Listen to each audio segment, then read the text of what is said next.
(5일마다) 한 번씩 시골역에 사람들을 토해내는 열차가 있다. 정선역에 내리시면 택시나 버스 이용해서 장터까지 움직이실 수 있고요. 걸어서 거리는 15분 거리가 되겠습니다. 5일장을 보러 온 사람들이 정선 장터에 넘쳐날 때 토박이 할아버지의 손길도 괜시리 바빠지고 구경꾼들은 너나 없이 추억을 고르기 마련이다. 구슬픈 아라리의 고향 정선의 산기슭에서 때묻지 않은 인심과 자연을 만나보자.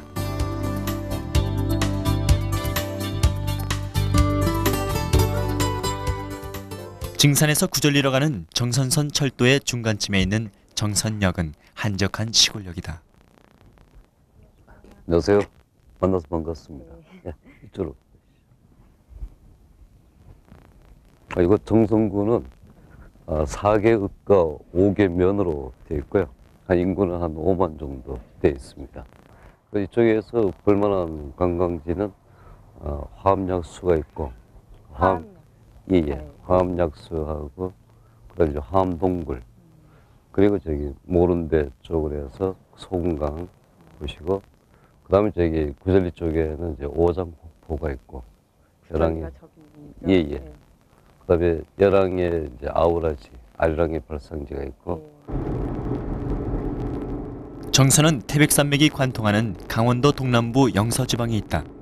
평창과 영월 그리고 제천이 정선의 서쪽에 맞닿아 있고 그 동쪽으로는 동해와 태백 그리고 삼척이 경계를 이룬다. 한때 탄광 사람들로 북적대던 정선읍을 휘감아도는 개천이 조양강이다. 태백 출령에서 발원한 동강의 본류이자 남한강의 지류인 셈이다.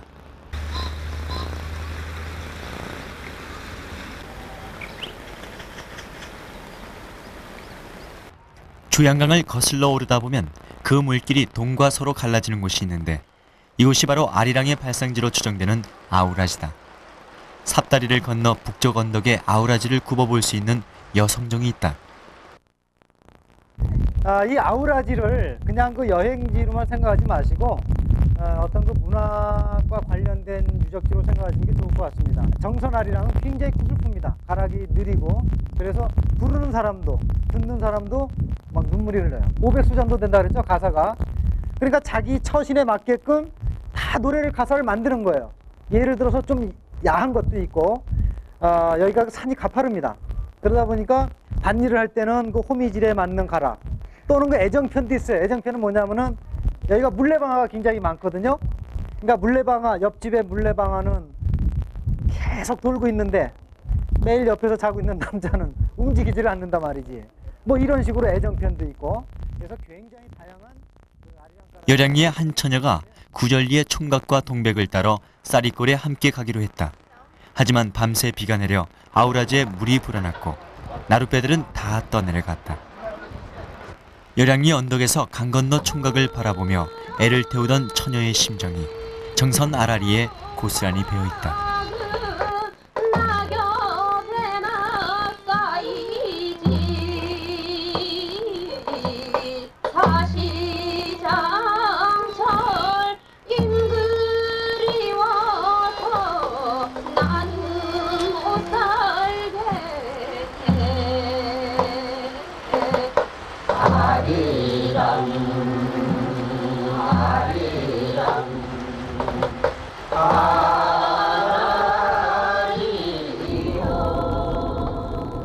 이번에는 방향을 틀어 조양강의 남쪽 지류를 따라 거슬러 올라가 보자.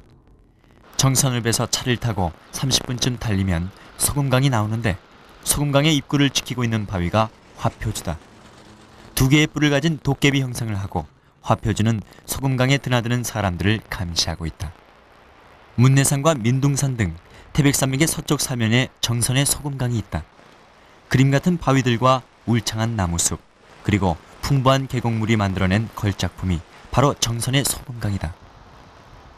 화표지를 뒤로 하고 10여 분쯤 더 계곡을 따라 굽이쳐 돌면 소금강 표지석이 나오고 그 앞에 바위들이 그야말로 그림 같다. 작은 금강이고 바위가 아름답다 이래가지고 화음, 그림 같은 바위. 그래서 화음 8강 속에 소금강. 멋있죠? 소금강의 바위들은 특히 가을 단풍과 어우러질 때 그 비경이 천하일품이다.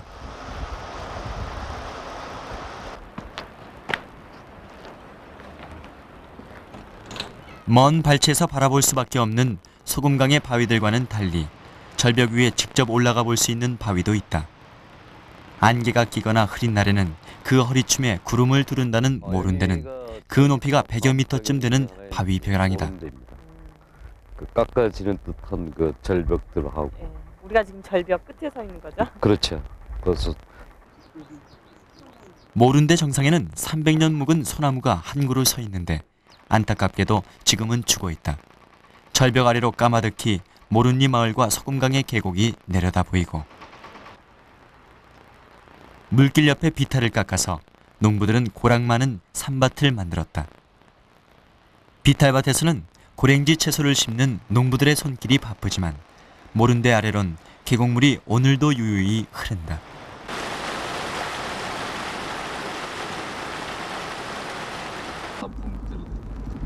소금강을 빠져나와 동쪽으로 차머리를 돌리면 이번엔 색다른 물맛을 볼 수 있는 약수터가 나온다. 1910년쯤 발견된 화합약수에는 탄산이온과 칼슘, 그리고 철분 등이 많이 포함되어 있다. 때문에 위장병이나 빈혈 또는 피부병을 앓는 사람이 오래도록 꾸준히 마시면 효험을 볼 수 있다고 한다. 사이다에서 단맛을 딱 뺀. 아, 맞아요. 그 맛이에요. 사이다에서 약간 톡 쏘면서 이런 물 처음 먹어보는데? 철분 때문인지 약수에서는 쇠농물 냄새가 나고 사이다처럼 톡 쏘는 뒷맛이 특이하다.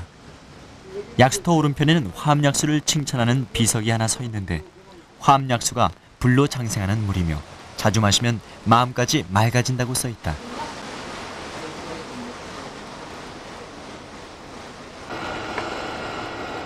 약수터에서 멀지 않은 곳에 화암 동굴이 있다.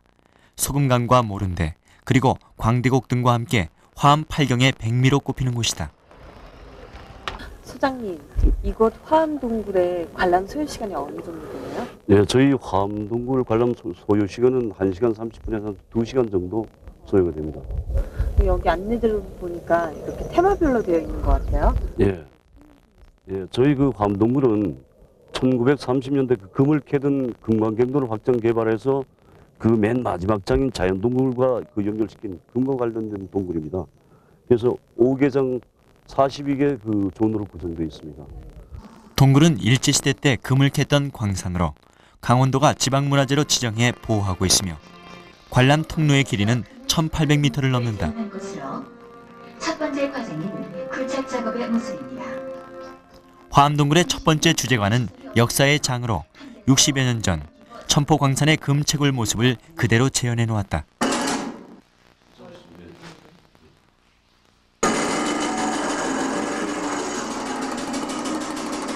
중간중간에 굴착기 등 체험 시설들을 배치해서 관람객들의 재미를 배가시켰다. 옛날에 실제 이 광산 그 갱도 안에 대장간이 있었답니다. 이 공군을 빨리 현장으로 지급해야 되기 때문에 이 정도의 그 규모의 대장간은 있었다고 합니다. 인형들로 대체된 대장쟁이들 발밑에는 금 대신 동전이 수북히 쌓였다. 도깨비 수문장들이 지켜서 있는 두 번째 코스는 화암동굴의 동화나라로 금의 재련 과정을 보기 좋게 설명해 놓았다. 레벨트로 가면서 지명 멘트가 죽었구나. 골라내는 거예요. 금 섞인 돌, 안 섞인 돌, 잡석. 골라내가지고 파쇄를 해가지고 가루를 만든 걸 지금 그 용광로에 집 들어가서 그 녹여가지고 금괴를 만드는 과정을 설명한 겁니다. 이게 실제적으로도 금괴가 만들어질 때 이렇게 똑같이 만들어져요? 그 시도는 똑같죠. 똑같이 만들고 저희들이 모형을 축소시켜놨을 뿐입니다. 동굴의 마스코트인 금도깨비와 은도깨비가 금돌이 숭금덩어리로 바뀌는 과정을 자세히 설명해준다. 저 금괴는 18.5kg짜리 4,940톤짜리입니다. 한 시가로 한 2억 7천, 8천 정도 갈 거예요. 2억? 예. 금의 세계에 들어서면 주변에서는 보기 힘든 여러 가지 형태의 순금과 보석들을 만져보거나 감상할 수 있다. 예, 하도 긁어서 코팅을 해놨는데도 끓는 사람이 있습니다. 순금으로 뽑아낸 금실을 비롯해서 가야시대의 유물인 금장식과 금귀고리 그리고 금이 가미된 보석들이 대략 80여 점 정도 전시돼 있다.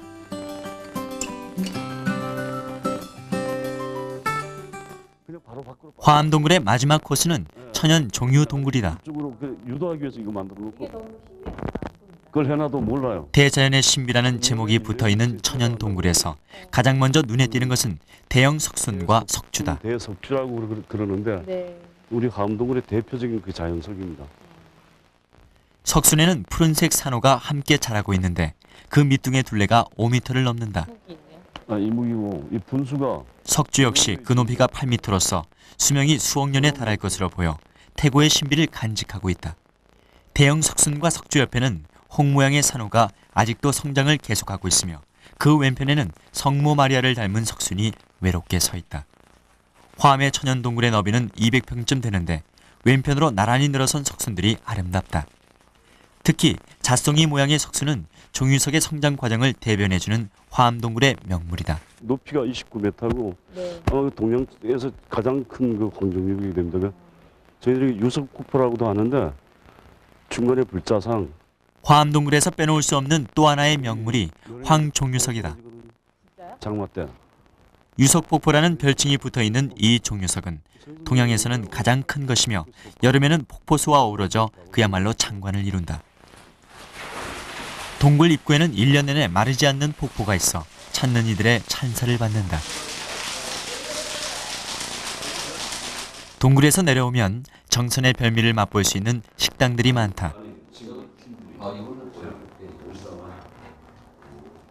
그 중에서도 황기백숙과 황기족발집이 유명한데 황기는 정선의 특산물로 원기를 회복하게 하는 한약재로 널리 쓰인다.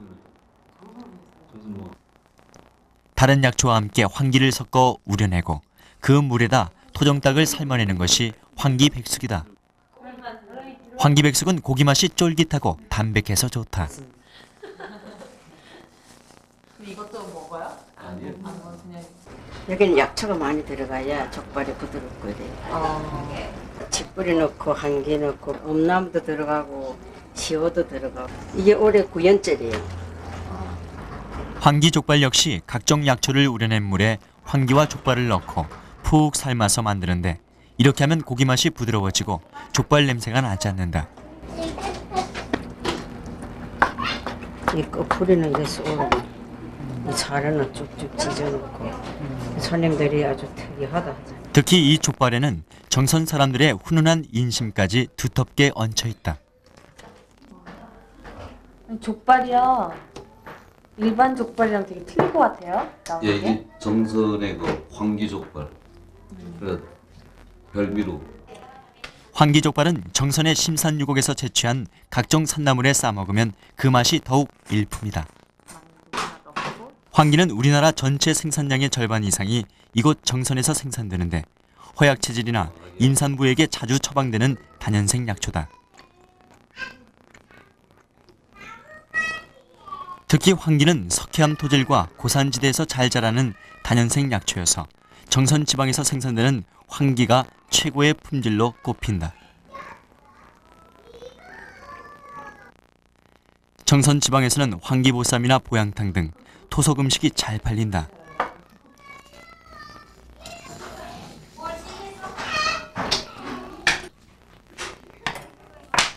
아, 맛있다. 정선의 서북단에 있는 높은 산이 가리왕산이다. 가리왕산의 동쪽 입구에 커다란 동굴이 하나 있는데 돌틈에서 찬바람이 솟는다 해서 얼음 동굴이라 불리워진다.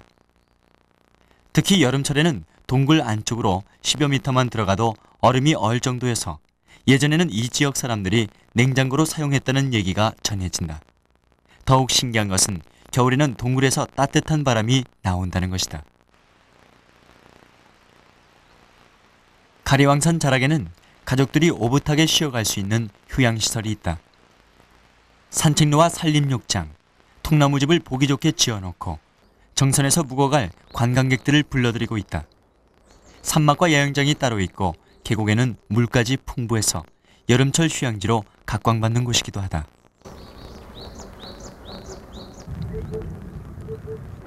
숲이 좋지 아주. 노는 소리가. 특히 휴양림 입구에서 산림문화 휴양관까지 조성된 산책로는 연인이나 가족들이 함께 걷기 좋은 길이다. 클락이.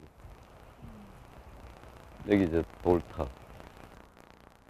울창한 화렵수림과 상쾌한 새소리에 취해서 걷다 보면 어느새 코를 찌르는 들꽃 향기가 가득하다. 향이 아주 기가 막히죠. 산책로를 따라 피고 지는 이름 모를 들꽃들이 산새들 노래소리에 화답하듯 진한 향기를 뿜어내는 요즘이다.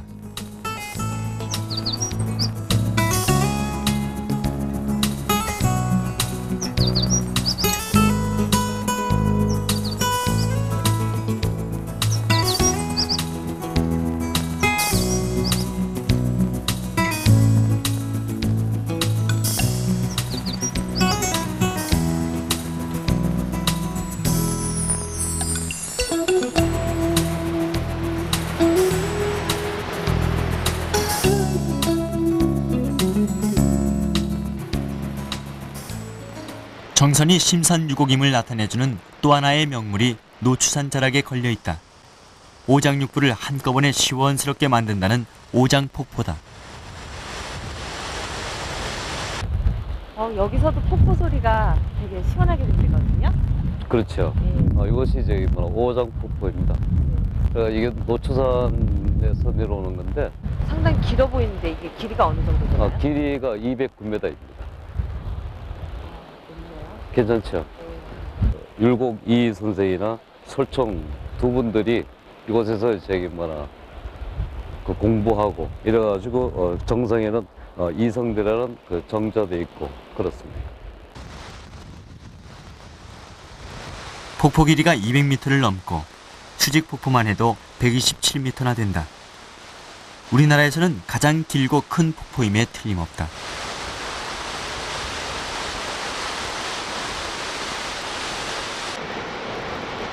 폭포 앞에 서면 폭포가 만들어내는 물보라뿐만 아니라 우렁찬 낙하음만으로도 가슴까지 시원해진다.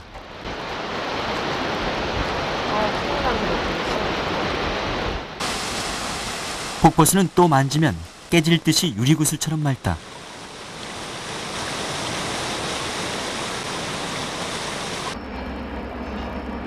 하지만 오장폭포까지 관광객들을 실어 나르는 열차는 3칸짜리 꼬마 열차다. 증산에서 정선을 지나 구절리까지 하루 4차례씩 다니는데 우리나라에서는 마지막 남은 비둘기호 열차인 셈이다. 차창 밖으로는 정선의 풍광이 그림같이 펼쳐지고 이따금씩 섰다 가는 간이역은 다 허물어져가는 형상이다.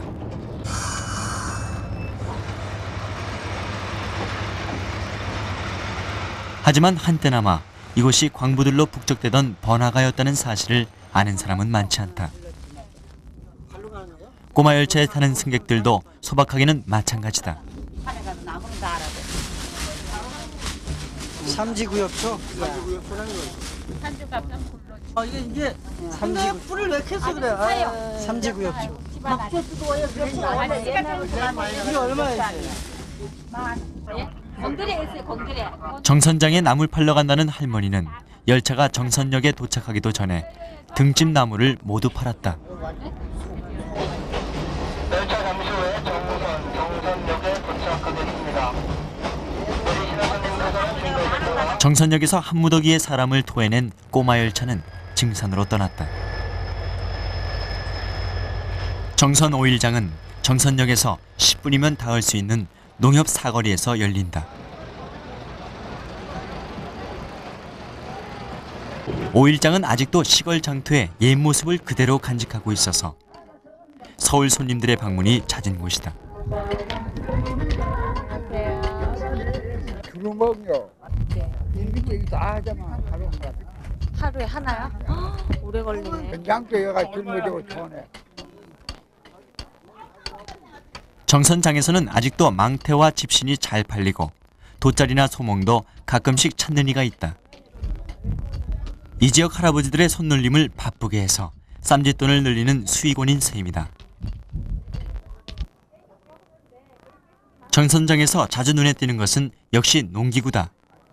간편해진 밭갈이 증기를 비롯해서 풍구나 녹그릇 등 이제는 골동품이 됐을 법한 물건들도 제법 많다. 또 쌀가게 앞에 진열된 맷돌과 콧뚜레에서는 아직도 쓰던 사람의 냄새가 난다.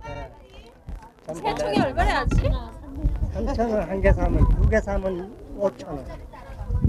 배우리 북이나 설피 새총 등 지금은 쓸모가 없어진 물건들을 일부러 만들어 파는 노인들도 인기다. 옛날에 농사지가지 이걸로 떨어.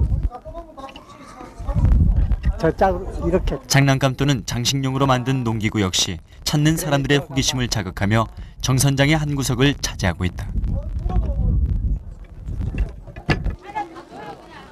요즘에는 산나물을 파는 할머니들의 손길이 가장 바쁘고 그 허리춤에 찬 쌈지도 두둑하다. 아까 먹은 그 밥이요. 이건 뭐예요? 그 참나물. 참나물이요? 약초를 사기 위해 정선장을 찾는 이들도 많다. 버섯이나 나무 껍질 등 심산 유곡에서나 채취할 수 있는 약초들이 정선장에는 허다하다. 가져갈 필요 없어요? 가져갈 필요 없이. 여기 지구자요. 장터 곳곳에서 정선군의 도우미들의 안내를 받아 인근 관광지를 여행할 수 있다.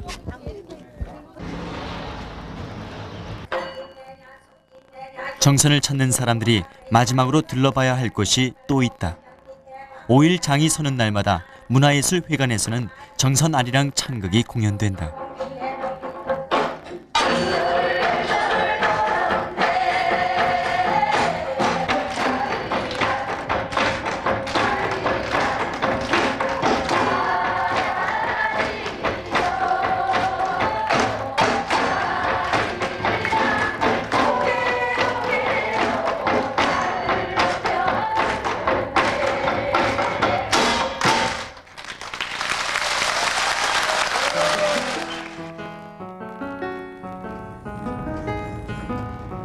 낯선 곳을 찾아 나서는 기차 여행은 결코 믿질 수 없는 마음의 장사다.